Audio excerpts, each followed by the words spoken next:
What's up, witches?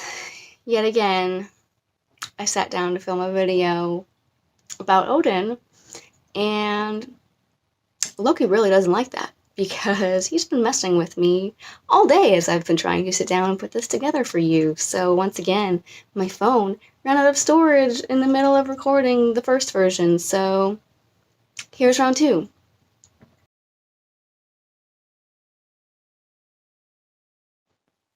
Today, I'm going to tell you about my experiences with Odin.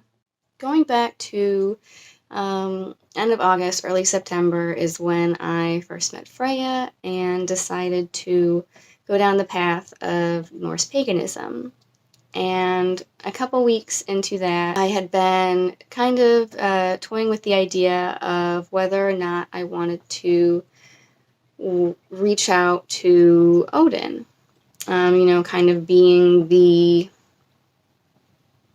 head honcho, if you will, of the Norse pantheon. At least, that's the way some people view him. I think largely because of his prevalence in the Eddas compiled by Snorri Sturluson.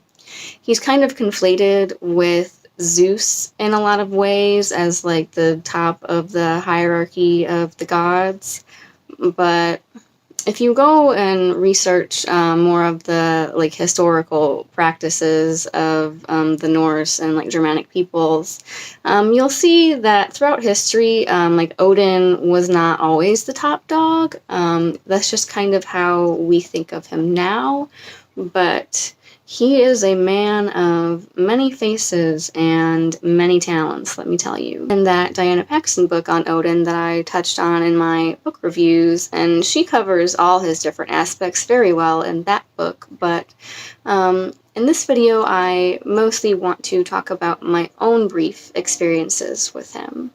So, at the end of September, I think this was during the weekend of the autumn equinox, I had been debating on whether or not I wanted to incorporate Odin into my practice and do some type of Odin worship and dedicate a space to him. Because Odin is the god of wisdom. He's, in many stories, wandering to seek knowledge, to consult others for their knowledge, and I have just always been a lifelong lover of learning. I'm on my own quest for knowledge, and since they don't call this the homework religion for nothing, I figured that he could be a good deity for me to work with. I spent, the next several months just reading and reading and reading.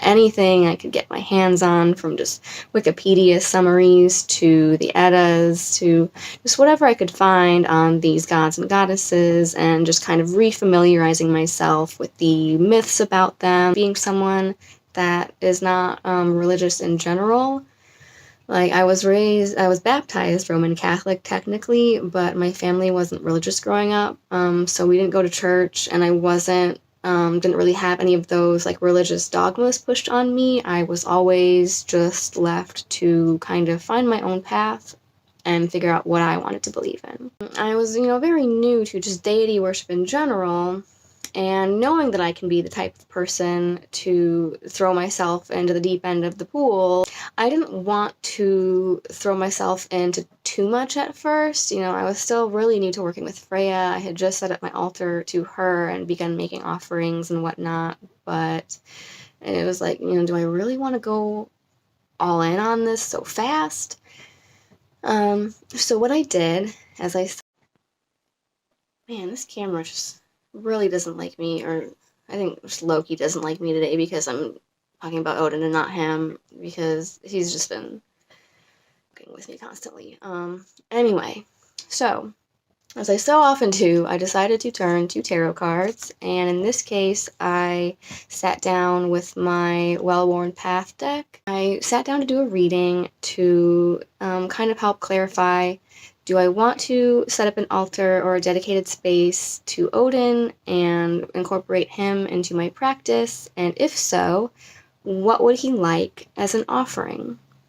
And I do 3 cards. I can't remember off the top of my head what the 3rd card was. I'll have to go back and see if I can find the photo of it, but I know that 2 of the cards I pulled were this one, which is the altar, and cakes and wine.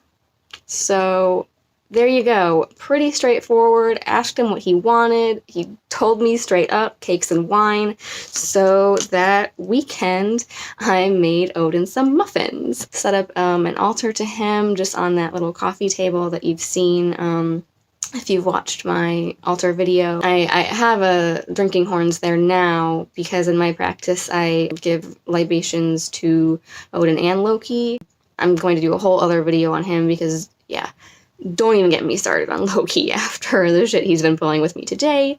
That will be a whole other video in and of itself, but we're here to talk about Odin, whether he likes it or not. At the time, I think I just had like 2 shot glasses on the table with a little altar cloth and whatever nice looking, appropriate, decorative items I could find around my house.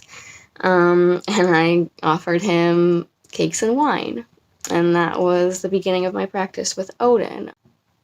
In terms of actual like experiences with him though, those have been a lot more few and far between than they have my contacts with Freya. Freya is very friendly, gentle, forgiving, intuitive. The way I kind of think of it as like Freya walks the path with you. She's like right there holding your hand the whole time and like helping you and guiding you. Whereas Odin is a little bit more distant. He's more aloof. He's not really involved in the day-to-day goings on because he's very busy. He's a wanderer. And so I haven't had a lot of actual like encounters or experiences with him. But the first one I had was very profound to the point where that's why it's taken me so long to actually sit down and talk about it, because I'll be honest, he scared the shit out of me, you guys. This was right around the autumn equinox. I had just set up my altar to Odin and done that initial offering, and so it was like one of those nights right around the equinox. I had just laid down in bed, and 2020 had just been a very tumultuous year. Things were crazy. I was very stressed out. You know, we didn't know from day to day what was going to happen, what the dawn was going to bring. And so I just kind of said a little prayer asking Odin to help to keep the balance tipped more in favor of order versus chaos, because it was a very tumultuous year of upheaval and change. Loki was just all over the place with the radical change, and just asking him to give us his wisdom, to help mankind once more see the value of truth, to pursue truth and wisdom, and to just kind of help see us through that chaotic time and tip the balance back in order, in favor of order. And as I was doing this, just as with my first encounter when I reached out to Freya, I kind of saw this picture or this vision in my mind's eye, if you will. Because I'm just laying there in bed, it's perfectly dark, just my eyes closed. At first, what I saw was that archetype that we so often see talked about and associated with Odin, of this Gandalf-like wanderer figure. And that's very much what I saw. You know, the full, like, gray cloak, blue hat with the brim pulled down. He had the beard, the staff, just a friendly, like, oh, you called me, child? Oh, yes, don't mind me. I'm just the friendly, wise grandfather figure. He segued very quickly from that into doing a rapid 180 progression into showing me his other side. Odin, the frenzied one. Odin, the battle screamer, the warrior king, the leader of the armies, the leader of the wild hunt. I saw him transform from the Gandalf wanderer wise man figure into almost that like Theoden king aspect. I saw this man on his throne with the armor and the crown. It was like a crowned helm, and he had, you know, this ruddy colored facial hair and beard with streaks of white through it. And I saw him in that warrior king aspect. And then from there, he transformed further. It's really hard to describe. I've tried to draw it. I tried to draw it right after I saw it, even though I was terrified as I was seeing all of this, because this was all happening like within the span of like seconds, where it was just this rapid transformation in my mind from friendly Gandalf to, by the end of it, I was watching this battle-helmed screamer. You know, in that scene at the end of Fantasia, when you're seeing like the ghosts of the slain and the hosts, and basically the Wild Hunt, all those ghosts and like warriors riding their ghostly horses through the air. It was that. Like, I was seeing that. And I saw Odin, leader of the Wild Hunt. And it was kind of like a test I think, because it scared the shit out of me. Like I said, I went from like laying down in bed ready to fall asleep to like full-blown sat up. I had to just kind of like get out of bed and distance myself. Like, I stepped back. Like, I was very taken aback because that's not what I was expecting. I was expecting the Gandalf guy. Oh, you want to work with me? You think you know, but you have no idea what you're in for if you want to work with me. So it was almost like a test. Like, I'm gonna reveal myself to you, like, and show you that yes, I am here, I exist, I am real, I am listening, I heard you call. But if you want to work with me, you need to be prepared for the fact that this is also who I am. I had to take a step back. I had to get up out of bed.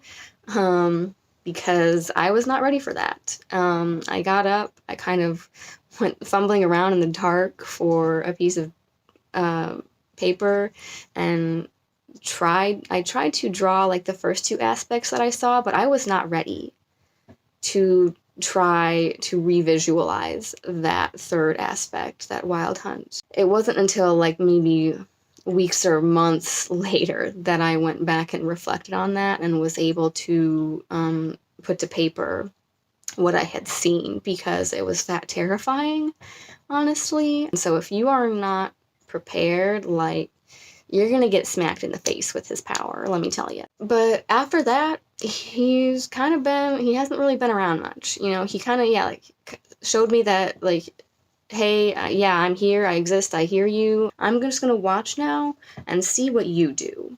So whereas Freya walks the path with you and holds your hand, I knew going into this that Odin was going to be this more aloof, distant figure, and that you have to walk the path to meet him. He's not really gonna meet you halfway, you have to go to him. And so, just on my quest for knowledge and my quest for enlightenment, I just wanted to start making offerings to Odin. And being a reader, I feel like spending time reading about the gods is an offering and a dedication of your time for them. I've had one or two brief visions of him. I think I had a brief one around Yule, where when I was doing offerings on the altar to him around that time for the Wild Hunt. And surprisingly then, I kind of saw him more in his, like, druidic leader aspect, like, of that priest king. And he told me I needed to, like, go out. He showed me himself standing in front, standing in the woods, and then, like, retreated back into the trees. And I think that was just him showing me the types of environments that I need to seek him out in further. Definitely want to make more in-depth videos talking about Odin and my thoughts on him, as well as my experiences and practices involving him and Loki. Loki definitely came around when I started working with Freya, and especially once I decided I wanted to offer to Odin. He wants his share of the attention. I will make another video going more in depth into Loki at another time, because yeah, he needs his own share of the attention, trust me. I hope you enjoyed this. Let me know if you have any more questions about Odin and my experiences with him, but yeah, in terms of him actually like being a physical presence or or a spiritual presence or really any type of presence in my day-to-day life, he hasn't really been around. I keep up the offerings. I haven't really been doing much up there at that altar lately because I've kind of been trying to focus more on like Freya and my own like shadow work and whatnot. But yeah, I just try to maintain that relationship, keep that line of communication open by giving regular offerings whenever I have something to offer or think about it. But it's still pretty sporadic for me. I don't have a regular practice. I'd like to try to get into doing something weekly where it's like I'll give an offering to him on Woden's Day or Wednesday and maybe on to Freya on Friday. But you know, life gets in the way. It's hard to maintain a schedule. So maybe I'll get there one day. But yeah, right now it just kind of is what it is. Whenever, yeah, I don't think Odin really cares or Freya really cares as much. Loki's the only one that really kind of starts poking and prodding when he feels like it's been too long since you've paid him a visit or left him something. But Odin is more aloof. He's kind of, I get the sense that he's an observer. He spends a lot of time seeking out that knowledge, but then it's also a lot about what you do with it. As he says in the Havamal, you know, it's better to not be too wise or know too much, because then you're kind of just gonna drive yourself crazy, because ignorance is bliss, and I think Odin knows that better than most, because he's always seeking out like prophecies and wants to know about what's going to happen in the future, but very rarely is he able to do anything to change it. And you know, he might try to like pull a few strings behind the scenes here and there, but even when it came to the death of his own son Balder, or trying to prevent Ragnarok, he didn't do anything to prevent either of those things, even though he knew they were coming. So I think it's very important that in our pursuit of knowledge, we know what our limitations are as human beings, and we strive to apply the knowledge we have beneficially, that we know what to do with it. I think that's a lot of what Odin tries to teach us, because one thing I find interesting with Odin is that unlike a lot of the Abrahamic God or Yahweh, who punished Adam and Eve for eating the apple and gaining knowledge, Odin sacrificed himself to get the runes, but then he shared that knowledge with mankind. He shared the runes with us. He didn't hold that knowledge back and keep it all for himself. He wants us to have this knowledge and these things that will benefit mankind and help us attain that higher wisdom. But he knows when to hold them and when to fold them, I guess, to quote the Kenny Rogers song. He's the gambler. He's questing for that knowledge, but he's also more of just an observer. And so that's kind of the sense that I get from him overall, is that he's kind of just watching to see what we're doing, seeing what we're going to do to meet him there.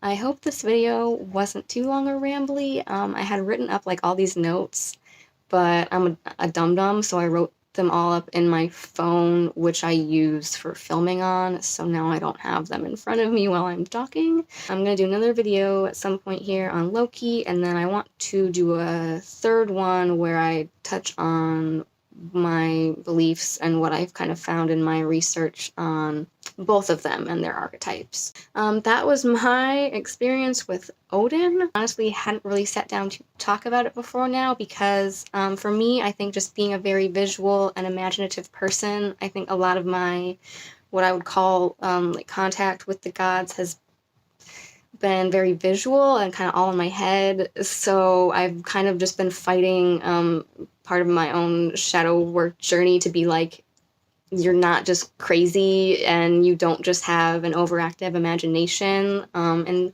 some cases I do, like I'm really good at daydreaming and spacing out, but like when it's shit like that, because like I said, the Wild Hunt was not how I saw Odin. I was going into it expecting I was going to get the grandfather Gandalf Odin is a mindfuck. He definitely went there. So now is when I was finally ready to sit down and tell you all about that, because it was some crazy shit.